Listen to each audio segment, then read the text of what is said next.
সর্বশেষ মানুষ চাঁদে হেঁটেছে 1972 সালে ডিসেম্বর মাসে। দীর্ঘ 53 বছরের প্রতীক্ষার অবসান ঘটিয়ে আবারও চাঁদের অভিমুখে যাত্রা শুরু করেছে মানুষ। মার্কিন মহাকাশ গবেষণা সংস্থা নাসার এই ঐতিহাসিক মিশনের নাম আর্টিমেসি 2। 1 এপ্রিল বুধবার ফ্লোরিডার কেনেডি স্পেস সেন্টার থেকে 32 তলা বিশিষ্ট শক্তিশালী রকেটটি 4 জন নভোচারীকে নিয়ে মহাকাশে ডানা মেলে। আর্টিমেসি 2 মিশনের 4 নভোচারী হলেন নাসার রিড ওয়াইজম্যান, ভিক্টর গ্লোভার ও ক্রিস্টিনা কোচ এবং কানাডিয়ান স্পেস এজেন্সির জেরেমি হ্যানসন। 10 দিনের এই মিশনে তারা চাঁদের চারপাশ ঘুরে পৃথিবীতে ফিরে আসবেন। এখন সবার মনে প্রশ্ন জাগছে, এই 10 দিনে তারা খাবেন কি? স্পেস ফুড নিয়ে বহু বছর ধরেই নানা গবেষণা হচ্ছে, অনেক অগ্রগতিও হয়েছে। তবে বলা হচ্ছে এবারের আর্টিমেসি 2 এর খাবারের মেনু হারিয়ে দেবে আগে সব নভোযানের খাবারের মেনুকে। আর্টিমেসি 2 মিশনে নভোচারীদের জন্য মোট 189 ধরনের খাবার রাখা হয়েছে। দীর্ঘ গবেষণার পর এই মেনু চূড়ান্ত করা হয়েছে। 189 ধরনের খাবারের মধ্যে উল্লেখযোগ্য হল আমের salad, spicy green beans, blueberry granola ও টর্টিয়া।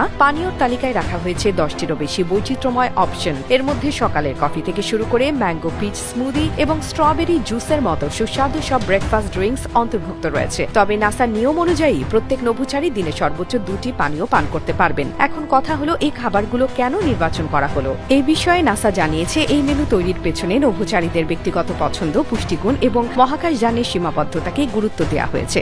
আরেকটি গুরুত্বপূর্ণ বিষয় হলো ওরিয়ান মহাকাশযানে কোনো ফ্রিজ নেই, ফলে তাজা খাবার সেখানে রাখা সম্ভব নয়। খাবারগুলো মূলত শুকনো অবস্থায় থাকবে। নভোচারীরা অনবোর্ড পানির ডিসপেন্সার ব্যবহার করে শুকনো খাবার পুনরায় তৈরি করে খাবেন। অবশ্য খাবার গরম করার জন্য সেখানে রাখা হয়েছে একটি বিশেষ ফুড ওয়ার্মার। আর্টিমেসি 2 এর মেনুতে আরও রয়েছে barbecue beef brisket, classic macaroni and cheese, couscous এবং বাদামের মতো স্বাস্থ্যকর অপশন। মহাকাশে যাওয়ার এবং পৃথিবীতে ফেরার দিন বাদে সাধারণ দিনগুলোতে মহাকাশচারীদের সকালে নাস্তা, দুপুর ও রাতের খাবারের একটি নির্দিষ্ট সময়সূচি মেনে চলতে হয়। খাবারের সাথে সাথে নভোচারীদের সুস্থ থাকার দিকেও বিশেষ গুরুত্ব দেওয়া হচ্ছে। এখন সবকিছু ঠিক থাকলে প্রায় 10 দিনের এই রোমাঞ্চকর মিশন শেষে নভোচারীরা প্রশান্ত মহাসাগরে অবতরণের মাধ্যমে পৃথিবীতে ফিরে আসবেন। এই মিশনের সফলতাই পরবর্তী মিশন আর্টিমেসি 3 এর পথ প্রশস্ত করবে। তাদের 189 পদের খাবারের তালিকায় যেমন মিশে আছে বিজ্ঞান, তেমনি এই অভিযানে মিশে আছে অজানাকে জানার অদম্য সাহস এবং বিজ্ঞানের নবদিগন্তের জয়যাত্রা।